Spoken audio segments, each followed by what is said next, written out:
તો સુરતમાં બસે મોપેડ ચાલકને ટક્કર મારી હતી। ઉધના રોકડિયા 4 રસ્તા વિસ્તારની આ ઘટના, જેમાં બીઆરટીએસ બસ ચાલકની ગંભીર બેદરકારી સામે આવી। બસ ચાલકે ટર્ન લેતા મોપેડને ટક્કર મારી હતી। સમગ્ર ઘટના કારના સીસીટીવી કેમેરામાં કેદ થઈ છે। માંડ મોપેડ ચાલકનો જીવ બચ્યો હતો। બીઆરટીએસ બસ ટર્ન લઈ રહી છે અને મોપેડ ચાલકને ટક્કર મારી।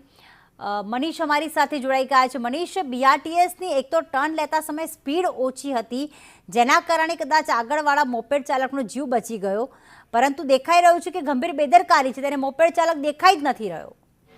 જી બિલકુલ, વાત કરીએ તો સુરતની બીઆરટીએસ બસ છે તે અનેકવાર અકસ્માત સર્જતી હોય છે અને લોકોનો રોષ ભભૂકતો હોય છે। ત્યારે ફરીથી એકવાર સુરતના ઉધના રોકડિયા હનુમાન વિસ્તાર છે, ત્યાં આગળ આ બીઆરટીએસ બસ ચાલકની ગંભીર બેદરકારી સામે આવી છે। સીસીટીવીમાં કેદ થઈ ગઈ છે। આ બેદરકારી સ્પષ્ટપણે જોઈ શકાય છે કે કઈ રીતના આ બીઆરટીએસ બસ ચાલક છે તે બાઇક સવાર, જે કહેવાય કે મોપેડ સવારને ટક્કર મારે છે, પરંતુ આ બીઆરટીએસ બસની જે સ્પીડ ઓછી હોવાના કારણે તેનો આબાદ બચાવ થાય છે। લોકો બૂમાબૂમ કરે છે અને ઊભો રહી જાય છે। એટલે કહેવાય કે અવારનવાર બીઆરટીએસ બસ સુરતની જે વિવાદમાં આવતી હોય છે, અકસ્માત સર્જતી હોય છે, અને ફરીથી એકવાર આ રીતના તેને અકસ્માત સર્જતા લોકોમાં પણ રોષ ભભૂક્યો છે, કારણ કે તેના સીસીટીવી પણ સામે આવ્યા છે। જી આભાર મનીષ તમામ વિગતો માટે।